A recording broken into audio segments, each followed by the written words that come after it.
श्री व्यास जी कहते हैं, शौनक आदि ब्रह्मवादी ऋषियों के ये प्रश्न सुनकर रोमहर्षण के पुत्र उग्रश्रवा को बड़ा ही आनंद हुआ। उन्होंने ऋषियों के इस मंगलमय प्रश्न का अभिनंदन करके कहना प्रारंभ किया। सूत जी ने कहा, जिस समय श्री शुकदेव जी का यज्ञोपवीत संस्कार भी नहीं हुआ था, लौकिक वैदिक कर्मों के अनुष्ठान अवसर भी नहीं आया था, उन्हें अकेले ही संन्यास लेने के उद्देश्य से जाते देखकर उनके पिता व्यास जी विरह से कातर होकर पुकारने लगे, बेटा बेटा। उस समय तन्मय होने के कारण श्री शुकदेव जी की ओर से वृक्षों ने उत्तर दिया, ऐसे सबके हृदय में विराजमान श्री शुकदेव मुनि को मैं नमस्कार करता हूँ। यह श्रीमद् भागवत अत्यंत गोपनीय रहस्यात्मक पुराण है। यह भगवत स्वरूप का अनुभव कराने वाला और समस्त वेदों का सार है। संसार में फंसे हुए जो लोग इस घोर अज्ञान अंधकार से पार जाना चाहते हैं, उनके लिए आध्यात्मिक तत्वों को प्रकाशित कराने वाला यह एक अद्वितीय दीपक है। वास्तव में उन्हीं पर करुणा करके बड़े बड़े ऋषि मुनियों के आचार्य श्री शुकदेव जी ने इसका वर्णन किया है। मैं उनकी शरण ग्रहण करता हूँ। मनुष्य में सर्वश्रेष्ठ भगवान के अवतार नर नारायण ऋषियों को, सरस्वती देवी को और श्री व्यासदेव जी को नमस्कार करके तब संसार और अंतःकरण के समस्त विकारों पर विजय प्राप्त कराने वाले इस श्रीमद् भागवत महापुराण का पाठ करना चाहिए। ऋषियों अपने संपूर्ण विश्व के कल्याण के लिए एक बहुत ही सुंदर प्रश्न किया है, क्योंकि यह प्रश्न श्री कृष्ण के संबंध में है और इससे भलीभांति आत्मशुद्धि हो जाती है। मनुष्यों के लिए सर्वश्रेष्ठ धर्म वही है जिससे भगवान श्री कृष्ण में भक्ति हो। भक्ति भी ऐसी जिसमें किसी प्रकार की कामना ना हो और जो नित्य निरंतर बनी रहे। ऐसी भक्ति से हृदय आनंद स्वरूप परमात्मा की उपलब्धि करके कृत्य हो जाता है। भगवान श्री कृष्ण में भक्ति होते ही, अनन्य प्रेम से उनमें चित्त जोड़ते ही निष्काम ज्ञान और वैराग्य का आविर्भाव हो जाता है। धर्म का ठीक ठीक अनुष्ठान करने पर भी यदि मनुष्य के हृदय में भगवान की लीला कथाओं के प्रति अनुराग का उदय न हो तो वह निराश्रम ही श्रम है। धर्म का फल है मोक्ष। उसकी सार्थकता अर्थ प्राप्ति में नहीं है। अर्थ केवल धर्म के लिए है। भोग विलास उसका फल नहीं माना गया है। भोग विलास का फल इंद्रियों को तृप्त करना नहीं, उसका प्रयोजन है केवल जीवन निर्वाह।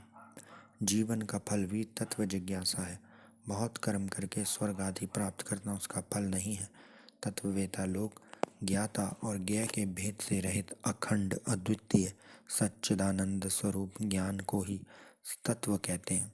उसी को कोई ब्रह्मा, कोई परमात्मा और कोई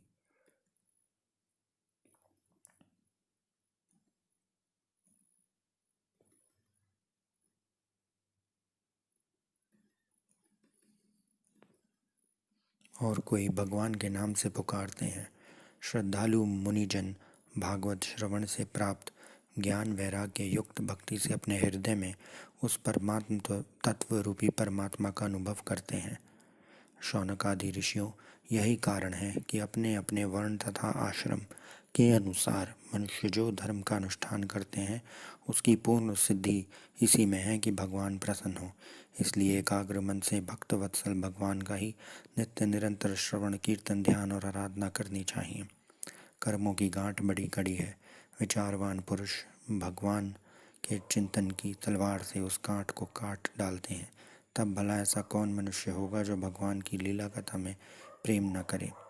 शौनक आदि ऋषियों, पवित्र तीर्थों का सेवन करने से महत्व सेवा, तदंतर श्रवण की इच्छा, फिर श्रद्धा, तत्पश्चात भगवान की कथा में रुचि होती है। भगवान श्री कृष्ण के यश का श्रवण और कीर्तन दोनों पवित्र करने वाले हैं। वे अपनी कथा सुनने वालों के हृदय में आकर स्थित हो जाते हैं और उनकी अशुभ वासनाओं को नष्ट कर देते हैं, क्योंकि वे संतों के नित्य सुहृदय हैं। जब श्रीमद् भागवत अथवा भगवत भक्तों के निरंतर सेवन से अशुभ वासनाएं नष्ट हो जाती हैं, तब पवित्र कीर्ति भगवान श्री कृष्ण के प्रति स्थायी प्रेम की प्राप्ति होती है। तब रजोगुण और तमोगुण के भाव, काम और लोभ आदि शांत हो जाते हैं और चित्त में इससे रहित होकर सतोगुण में स्थित एवं निर्मल हो जाता है। इसी प्रकार भगवान की प्रेममयी भक्ति से जब संसार की समस्त आसक्तियां मिट जाती हैं, हृदय आनंद से भर जाता है, तब भगवान के तत्व का अनुभव अपने आप हो जाता है। हृदय में आत्मस्वरूप भगवान का साक्षात्कार होते ही हृदय की ग्रंथि टूट जाती है और सारे संदेह मिट जाते हैं और कर्म बंधन क्षीण हो जाता है। इसी से बुद्धिमान लोग नित्य निरंतर बड़े आनंद से भगवान श्री कृष्ण के प्रति प्रेम भक्ति करते हैं, जिससे आत्म प्रसाद की प्राप्ति होती है। प्रकृति के 3 गुण हैं, सत्व, रज और तम। इनको स्वीकार करके इस संसार की स्थिति, उत्पत्ति और प्रलय के लिए एक अद्वितीय परमात्मा ही विष्णु, ब्रह्मा और रुद्र, ये तीनों नाम ग्रहण करते हैं। फिर भी मनुष्यों का परम कल्याण तो सतोगुण स्वीकार करने वाले श्रीहरि से ही होता है। जैसे पृथ्वी के विकार लकड़ी की अपेक्षा धुआं श्रेष्ठ है और उससे भी श्रेष्ठ है अग्नि, क्योंकि वेदोक्त यज्ञ यज्ञादि द्वारा अग्नि सद्गति देने वाला है। वैसे ही तमोगुण से रजोगुण श्रेष्ठ है और रजोगुण से भी सतोगुण श्रेष्ठ है, क्योंकि वह भगवान का दर्शन कराने वाला है। प्राचीन युग में महात्मा लोग अपने कल्याण के लिए विशुद्ध सत्वमय भगवान विष्णु की ही आराधना किया करते थे। अब भी जो लोग उनका अनुसरण करते हैं वह उन्हीं के समान कल्याण भाजन होते हैं।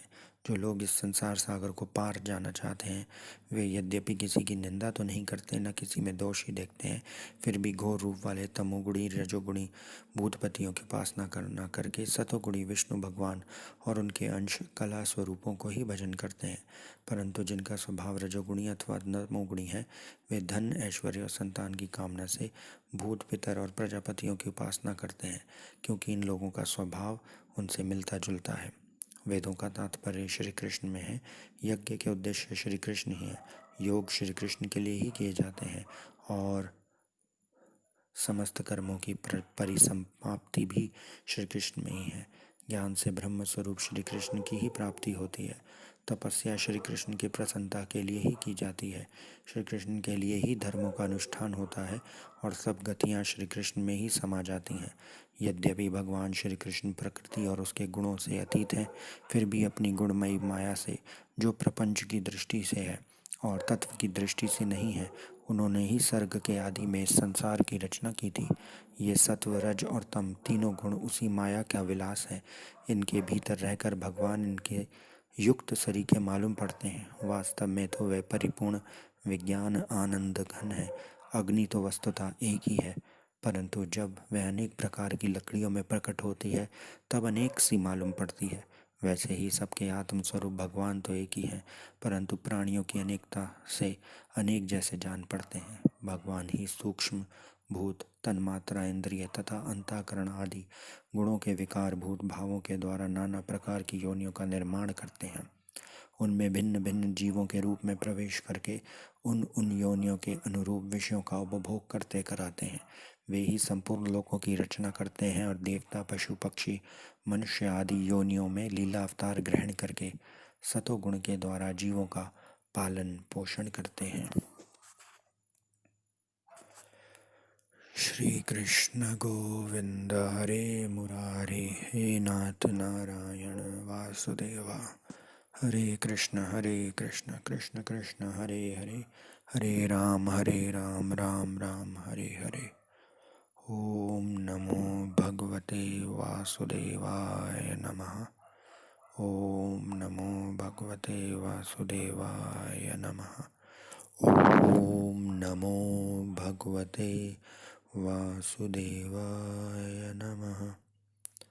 श्री कृष्ण गोविंद हरे मुरारे, हे नाथ नारायण वासुदेव। जय श्री कृष्ण, जय श्री कृष्ण, जय